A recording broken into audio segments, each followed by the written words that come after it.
ahora para invitarnos para que busquen en sus Biblias el libro de Proverbios, el capítulo 21.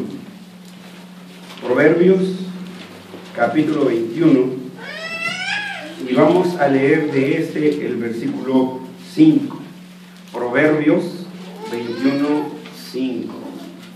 Si ya lo tienen, vamos a hacer la lectura unida, todos en sinfonía. Dice entonces la escritura así: los pensamientos del diligente ciertamente tienden a la abundancia, mas todo el que se apresura alocadamente, de cierto va a la pobreza. Amén. Vamos a orar. Nuestro soberano Dios y Señor, nos encontramos reunidos en este lugar no por obra de la casualidad, y hoy estamos aquí, Dios y Padre Santo, no por suerte o por fortuna, porque Señor, tú eres el Señor de la vida, y tú no tienes plan de contingencia, ni tienes plan B. En tu divina providencia, hoy has convocado a tu pueblo que reúnes en este lugar, para susurrarle oído, para hablarle a su corazón de cuál es tu voluntad.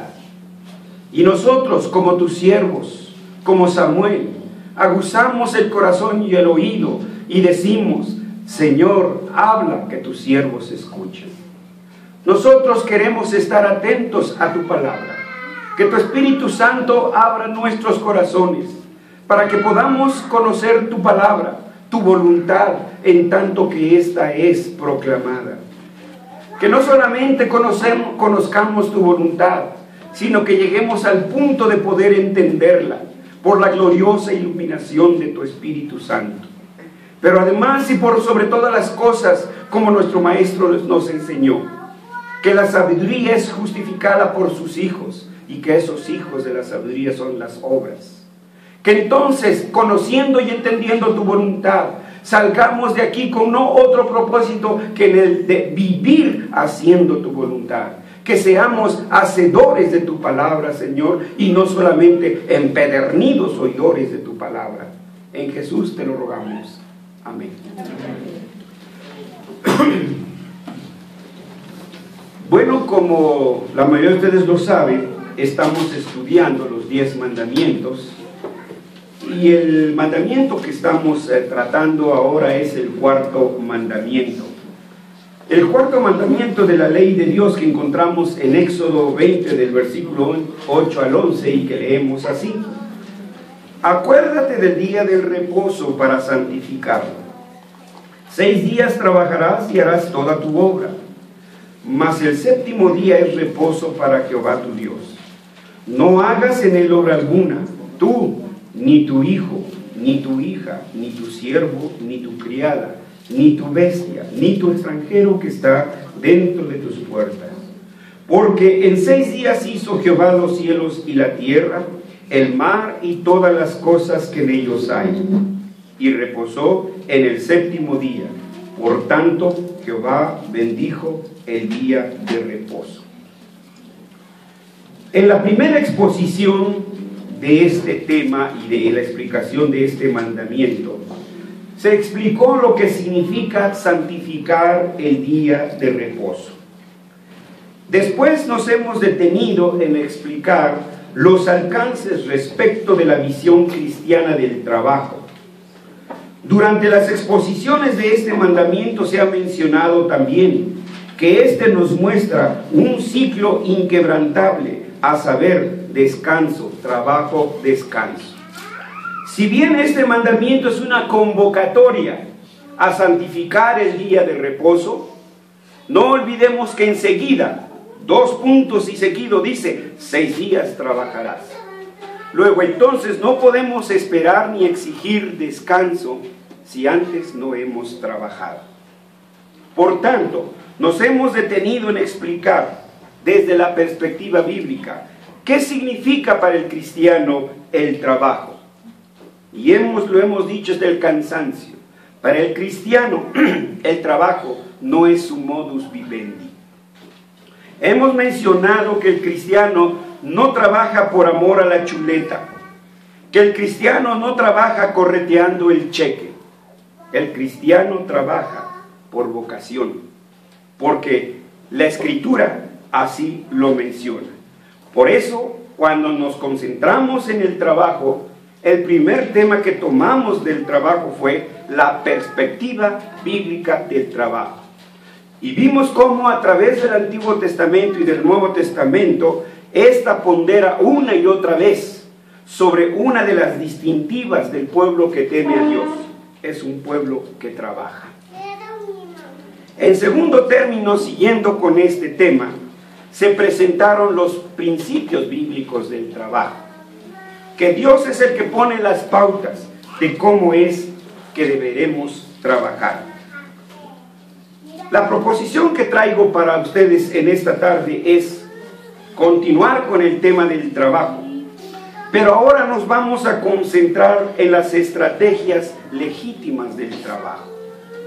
¿Qué quiero decir por estrategias legítimas?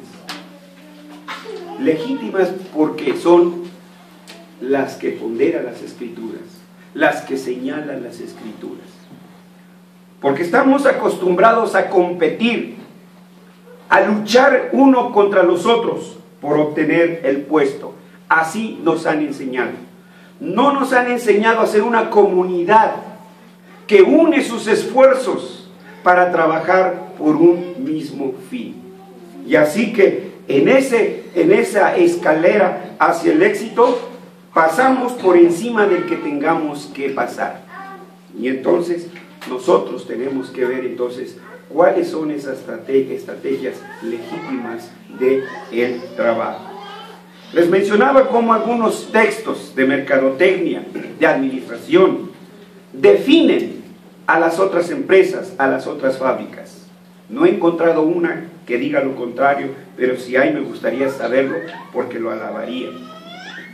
Pero generalmente nos definen a los demás que se dedican a lo mismo que nosotros como la competencia. Las otras empresas son definidas como la competencia. Y la tarea de nuestra empresa es entonces derribar a la competencia para posicionarnos nosotros. Hermanos, eso no es cristiano. Este mundo está dirigido por líderes paganos. Y nosotros nos sumamos a sus principios y vivimos conforme a sus principios. Cuando nosotros debiéramos de ser luz y sal de la tierra, cuando nosotros debiéramos de ser ejemplos y reto de fe para ellos. El pueblo que Dios escogió, lo escogió para que sea ejemplo a toda la humanidad. Y por el contrario, lejos de ser desarrolladores de la cultura, nos hemos convertido en seguidores de la cultura. Por eso, nosotros, al hablar de estrategias de trabajo, tenemos que hacerlo desde la perspectiva bíblica. Porque esa es una distintiva del calvinismo. ¿Qué es el calvinismo? Un sistema de vida radical, integral y consistentemente escritural. Por eso es que, como los profetas, a la ley y al testimonio, si alguien no habla conforme a esto, es porque no le ha amanecido. Por eso, una de las primeras estrategias del trabajo es la pericia. Desde los pasajes que hemos citado anteriormente vemos aquellos que el Señor llamó a Oliab, los capacitó y les dio dones. No fueron artesanos improvisados. Los cristianos no pueden ser trabajadores improvisados. Hermanos, los dichos son muy populares, cierto, pero lamentablemente no son tomados de las Escrituras. No creo que a las hermanas, a las esposas, les guste lo que canta Pedro Infante, ¿no? A las mujeres ni todo el amor, ni todo el dinero. Dalo poquito a poquito y nunca se acabará. Es un artistejo, ¿sí? Es un cantantista. Hermanos, la verdadera sabiduría está aquí. Porque la Escritura dice lo contrario, que los esposos amen hasta el extremo de su esposa, a su esposa, y no tiene miedo de amar a su esposa, y la esposa no tiene miedo de amar a su esposo, porque sabe que su esposo es cristiano, sabe que su esposa es cristiana, y que su esposo nunca hará nada que le dañe a ella, ni ella nunca hará nada que le haga daño a él. Vivimos confiados el uno al otro. Por eso el apóstol Juan dice, en el amor no hay temor. Así que cuando nos entregamos completos, sin reservas, porque el Señor así nos lo ordena. Entonces nosotros tenemos que venir a estas estrategias, pero de las Escrituras. Y he mencionado la primera, la pericia. ¿Qué queremos decir con todo esto? Primero, hermanos, ya estamos entendidos, ya sabemos que somos llamados a trabajar, y que vamos a trabajar, y que Dios no tolera flojos, que la lotería, el melate, el chispazo y no sé cuántos existen, fueron inventados por los flojos y para los flojos. Pablo decía, con estas manos me he ganado mi pan. Los cristianos, con estas manos nos ganamos nuestro pan. Porque estos hombres y estas mujeres, si le pegan al melate, dejan de trabajar, porque no ven el trabajo como una vocación. Pero tengo que advertirle, hermano, los que trabajamos y los que van a trabajar, y lo que tenemos que enseñar a las nuevas generaciones: usted no puede ser oficial de todo y maestro de nada. Si usted va a una entrevista de trabajo, ¿qué sabe usted hacer? De todo, póngame a hacer lo que quiera. ¿Sabe qué? Le vamos a llamar, ¿sí? Le vamos a mandar un telegrama o le llamamos por teléfono. Sí, chuchis, ¿cómo no? Y se queda usted esperando el trabajo. Usted tiene que ser especialista en algo. Cuando hablamos de la pericia como la primera estrategia del trabajo, queremos decir que es una exigencia. Esto exige una plena conciencia de cada una de las habilidades que poseemos, de cada una de las habilidades y de los dones con los que Dios nos ha ordenado para el servicio de su reino. Debemos hacer entonces un inventario de todo aquello que se nos facilita para ejecutarlo. Pero es necesario aclarar que la pericia presupone que se es experto en algo. Y para ser experto en algo es ineludible tener un bagaje suficiente de conocimientos sobre algo. Usted no puede ser puedólogo. De repente existe uno que otro por ahí, pero es difícil abarcar todo. Así que el experto, antes que nada, posee un bagaje suficiente de conocimientos sobre algo. Y sin embargo, los conocimientos por sí solos no son suficientes, porque se necesita experiencia. Vean entonces, vayan uniendo conocimientos, experiencia. Por tanto, a los conocimientos se le debe de agregar una práctica continua y sistemática de aquello que está usted aprendiendo. ¿Me explico? Una continua y sistemática. ¿Por qué? Porque el conocimiento caduca. Usted debe de estarse actualizando en eso para lo cual el Señor llamó. Pero a la vez, usted no puede ser un simple teórico, ni mucho menos un burdo pragmático. El pragmático sabe hacer las cosas, pero no sabe por qué ni para qué. Mientras que el teorizante puede tener un cúmulo exorbitante de conocimientos, pero nunca ha movido ni un solo dedo para hacer algo. Entonces, vean, no podemos polarizarnos. La Escritura dice, en labios del Maestro, la sabiduría es justificada por sus hijos. Y en un evangelio, la palabra hijos, en el griego, la palabra que usa es ton ergon. Y esta palabra ergon se traduce como trabajo, se traduce como obra. Entonces, Lo que el maestro realmente está diciendo es que la sabiduría es justificada por el trabajo. Si sabes, trabaja. Entonces, porque también el mismo Evangelio dice que el que sabe hacer lo bueno y no lo hace, le es pecado. Así que van juntos, la teoría y la práctica. La Biblia también dice que el saber hacer lo bueno y no lo hace, lo mencionaba Santiago capítulo 4, versículo 17. Por tanto, es necesario hacer lo uno sin dejar de hacer lo otro. Tenemos que tener conocimientos, pero debemos de aplicar esos conocimientos. Debemos de trabajar, pero debemos actualizar nuestros conocimientos. Y es un ciclo que no termina. Es un ciclo que permanece hasta que Dios nos llame a su presencia. Hermanos, no se crean. Yo estoy escuchando, por ejemplo, las noticias. Puedo entender sus problemas, pero no la amplitud de sus demandas. Los jóvenes de la Normal de Morelia, que están pidiendo plaza automática. Quiero saber de los profesionistas de aquí, ¿quién cuando se graduó ya estaba con su trabajo? Puede que haya alguien, si papi era el dueño de la empresa. Usted tuvo que andar tocando puertas. Usted le luchó para colocarse aquí, le luchó para colocarse allá. La institución da los conocimientos. Usted tiene que validar esos conocimientos. Debe demostrar que sabe hacer, para lo cual se capacitó. Y no luego esperar su escritorio y poner las patotas encima del escritorio. Los de ustedes son pies, hermanos.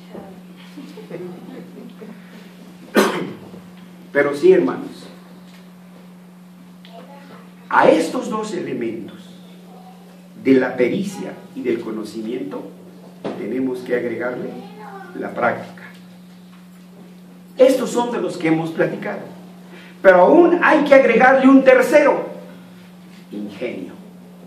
Entonces, la primera estrategia es la pericia, y la pericia exige 1, conocimientos; 2, práctica; y 3, ingenio, hermano. Ello exige que usted, joven profesionista, tamalero o microbusero, lo que sea, exige que se pase un tiempo considerable pensando en cómo mejorar su trabajo. Es triste, como el maestro dijo, que los hijos de luz saben mejor hacer las cosas que nosotros. ¿Se acuerdan de aquel mayordomo infiel?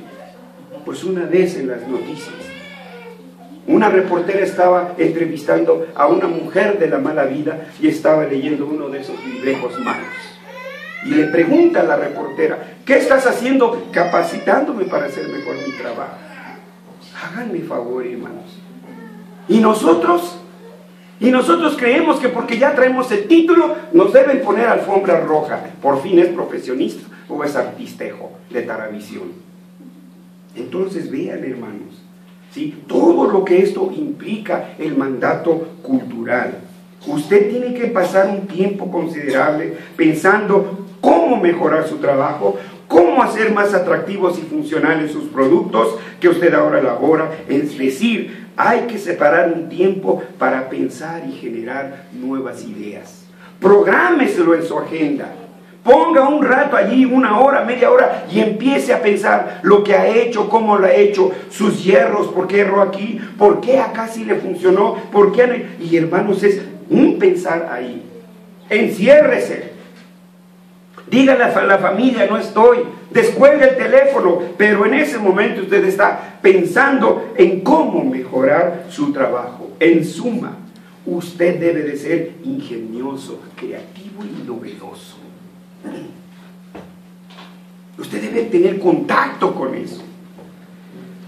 Se dice, una vez lo leí en el Reader Digest, que un hospital en Estados Unidos se le ocurrió la brillante idea de ponerle a los médicos la misma dieta que le ponían a los pacientes. Usted sabe lo terrible es, ¿no? Que cuando usted que cae ahí, dieta 0 sal, ¿sí? le quitan el refresco, le quitan el chile, le quitan todo, ¿no? Bueno, pero vayamos con uno de las artes. La muerte para alguien que está acostumbrado a eso. Bueno, pero a lo que voy es lo siguiente, hermanos. Que después de que sujetó a los médicos, me acuerdo que también eran las enfermeras, médicos y enfermeras a la dieta, mejoraron en sus dietas, no dejaron de darles dietas a los pacientes, pero como que se humanizaron un poco más. ¿Sí? Entonces, hermanos, necesitamos tener contacto con el ejercicio, estar del otro lado, del que recibe nuestros servicios, cómo nos ve Él y no cómo nos vemos nosotros, ¿no? No, pues nosotros nos vemos, ¿qué les digo, no? Entonces, eso es lo que se necesita y para eso se necesita el ingenio. Hermanos, pero sí, hay que hacer claridad en esto. Hay una clara diferencia entre la monótona rutina y el trabajo metódico. La rutina se atasca en la tradición, la repetición y la imitación. Así lo hacía mi abuelita. Así siempre lo hemos hecho. No, hermanos, las cosas no es porque así siempre se han hecho. Las cosas son como Dios quiere que se hagan. Si así se habían hecho, pero no son conforme a las Escrituras, usted tiene que redirigir el rumbo. Así hayan sido 100 años los que ha estado usted practicando todo esto. Por consiguiente, a todo esto, tenemos que decir que el trabajador que así vive, en una monotonía, en una práctica rutinaria que se atasca en la tradición, yo puedo asegurarle que su futuro glorioso será el de una maceta, porque del corredor no pasa. Ahí se quedaron. La rutina crónica vuelve al trabajo aburrido y tedioso. Yo les he dicho hasta el cansancio, amo mi trabajo. Yo me paso las horas, las más de 8 horas, encantado con lo que hago. A mí no me aburre leer, a mí no me aburre investigar, porque ese es mi trabajo. Sí, no sé si pudiera ser otro, difícilmente lo creo. Esto es el trabajo rutinario, pero por el contrario, el trabajo metódico, porque eso sí debemos de serlo. El trabajo metódico exige generación de nuevas ideas, es decir, que usted esté generando nuevas ideas, creación de nuevos estilos, aplicación de nuevos modelos. Entonces es una cultura dinámica, hermanos. Se tiene que ser constante en cuanto a la generación de nuevas ideas. La creatividad es un proceso que exige 1, observación, 2, análisis, 3, reorientación. ¿Verdad que cuesta trabajo trabajar? No es solamente el ejercicio físico, vea todo lo que implica entonces el trabajo. Y si hablamos entonces de creatividad, entonces tenemos que tomar en cuenta estas 3 cosas: observación, análisis y creatividad. Es decir, para que usted sea ingenioso, para que sea usted creativo, debe estar observando lo que ocurre a su alrededor, cómo trabajan sus colegas, las empresas que se dedican al mismo ramo que usted. ¿Por qué unas sí progresan? ¿Por qué otras no progresan? ¿Por qué unas aumentan? ¿Por qué otras decaen? Y algunos hasta desaparecen del escenario. Hermanos, que no nos quepa aquí ese dicho que dice que nadie experimenta en cabeza ajena. Nosotros debemos de ver, si esto pasó allá, no me debe de pasar a mí. Entonces, por eso yo debo de estar analizando las causas por la que esto sucedió, por lo que aquello, etcétera, hermanos. Entonces, en otras palabras, analice las causas y sea un juez y un crítico sincero para con usted mismo. Porque cuando se ven, como se dice, cuando se ven las barbas del vecino afeitar, hay que poner las nuestras a remojar. Hermanos, los técnicos que antes arreglaban radios, televisiones, todo lo tenemos desechable, hermanos, ¿sí? Lo que le duró y hasta ahí. ¿Qué va a hacer? Miren, estos hijos de luz tienen un colmillote que les llega hasta abajo. ¿Se acuerdan cuando se prohibieron los comerciales de las bebidas y los cigarros en la televisión? Pero miren, ellos con un colmillote, ¿saben qué hacían? Al barman, o no sé cómo le llamen, ¿sí? Le decían, por cada tapa de botella que me presentes, te doy un regalo. ¿Quién promocionaba? El Bacardí, bueno, no sé de bebidas, hermano, solo de lechita. Entonces, ¿quién creen que era el primer promotor? Ahí está, el barman, ¿sí? Entonces es tener ingenio, pensarle.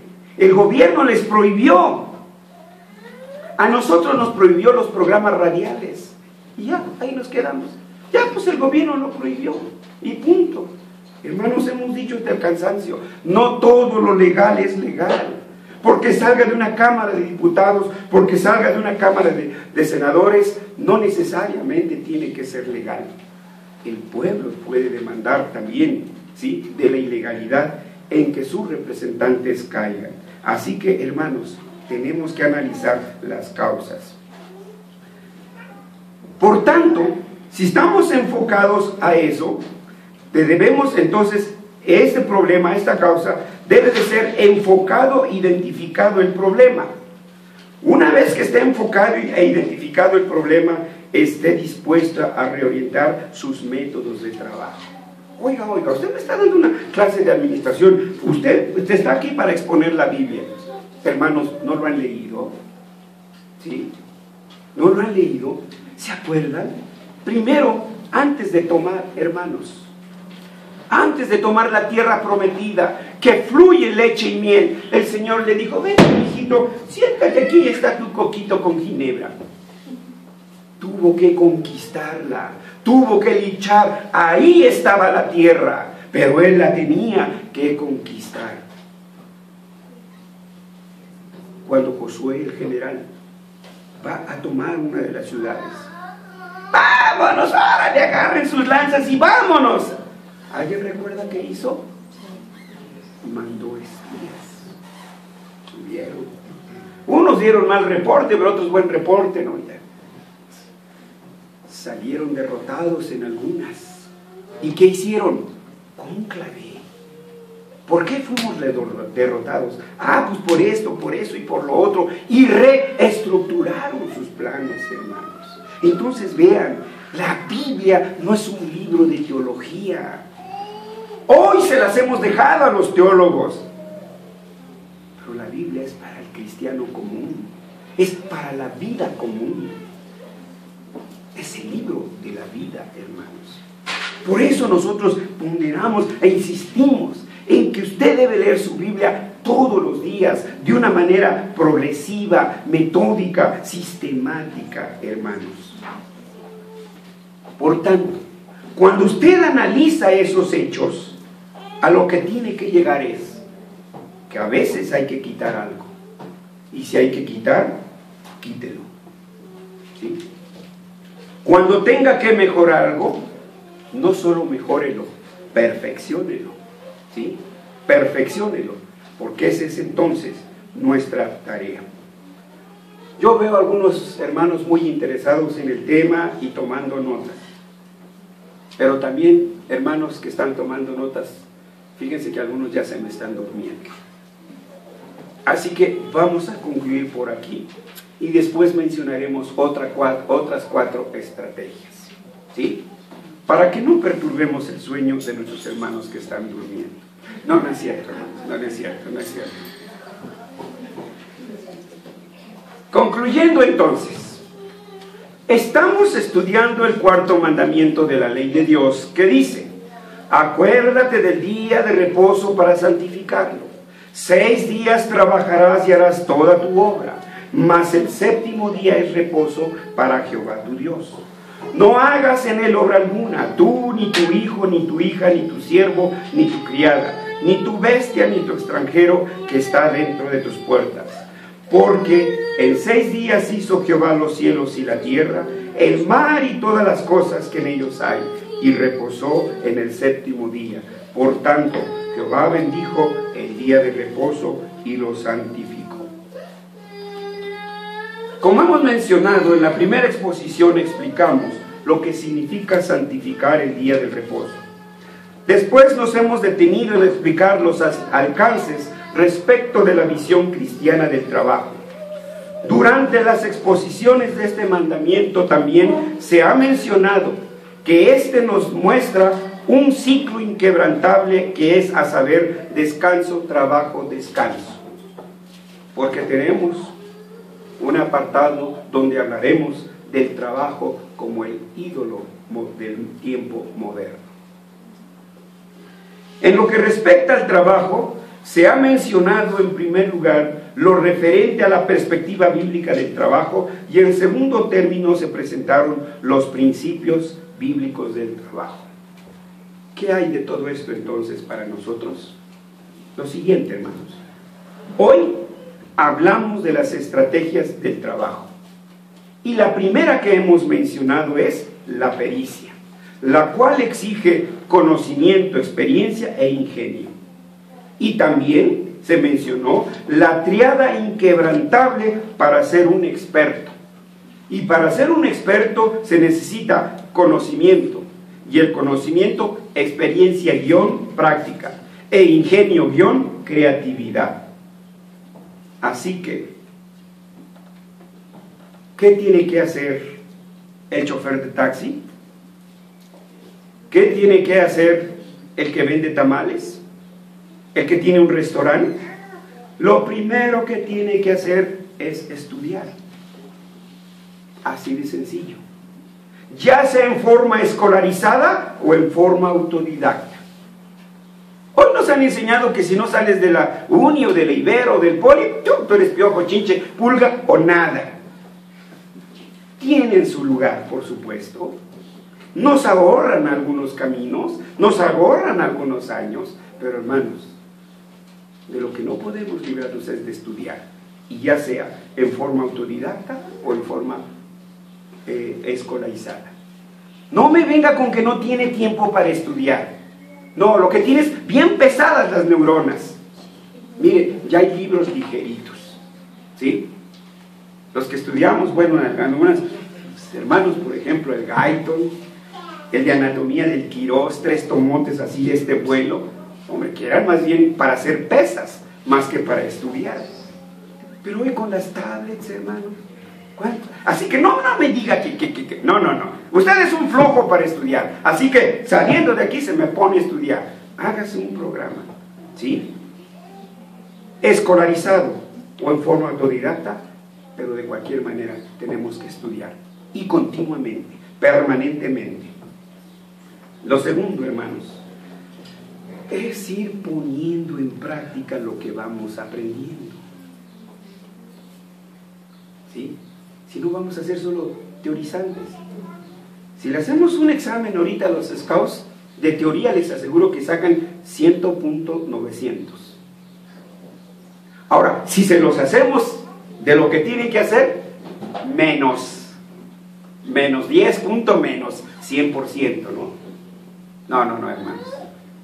Nomás fue un ejemplo. No, hermanos. Aprendes, haces. Ese es el ciclo. Aprender, hacer, aprender, hacer, aprender, hacer. No guarde ahí esos conocimientos. De manera que lo que tenemos que hacer es repetir y repetir. Volverlo a hacer y volverlo a hacer. Continuar haciéndolo y siguiendo haciéndolo. Esa es la vida, ese es el ciclo. Por tanto, póngale ingenio a su trabajo. Es la tercera demanda de este trabajo. Póngale ingenio a su trabajo. Dedique tiempo para la creatividad. Ame su trabajo de tal manera. Póngale ese sello personal. De tal manera que llegue el momento sin que se mencione su nombre, se diga: este trabajo lo hizo Sutano, este trabajo lo hizo Mengano. ¿Se acuerdan? Cuando mencionamos a Botero, nadie confundiría un cuadro de Marta Chapa con un Botero, ni viceversa, ¿verdad? Entonces, porque le ponen su sello. ¿Dónde está el sello de usted distintivo? Usted es cristiano, usted no es Pelusa, usted no es hijo de Caín, no es hija de filisteos. Somos el pueblo escogido de Dios. Póngale entonces creatividad, ingenio, conocimiento, porque es demanda del mandato cultural. Porque Dios puso al hombre para trabajar. Dice que el jardín estaba hecho y no había a un hombre para que lo trabajara, para que lo labrara. Así que, hermanos, esta es la demanda de Dios. Nos manda a descansar, sí, pero nos manda también a trabajar. Y que sea de la manera que Él nos está mandando. Este es el reto para ustedes, jóvenes. Los viejitos, pues ya nomás estamos esperando el tiempo de la pensión. Pero ustedes todavía tienen nuevos retos. Que Dios les bendiga y les ayude a ser cabeza, no cola. Vamos a orar. Nuestro buen Dios y Padre, cuando tú hablas, Señor, nos quedamos anonadados, sin fuerzas, sin palabras para responder. Porque a la luz de tu palabra, quedamos entendidos de cuántas omisiones hemos tenido. Perdónanos, Señor, por tantas veces que hemos visto el trabajo con cara de cheque, con cara de chuleta. No lo hemos visto como la oportunidad que tú nos das para servirte, como la oportunidad para servirle a mi prójimo. Señor, que eso no suceda ya más en nuestras vidas. Pero ayúdanos, porque tú eres el Dios que demanda que se te debe de ofrecer lo mejor, a capacitarnos para ser cada día mejores y servir mejor dentro de tu reino. Señor, los adultos que nos hemos anquilosado, que nos hemos enquistado, que nos hemos encallecido, sacúdenos de ese marasmo, Señor, porque no estamos siendo buen ejemplo para nuestras juventudes. Rescata a nuestros jóvenes de donde están cayendo, Padre Santo, y haz de ellos, Padre, el pueblo escogido por Dios, el pueblo que sea luz y sal de la tierra, el pueblo que sea un reto de fe para el resto de la humanidad. Por Jesús te lo rogamos. Amén.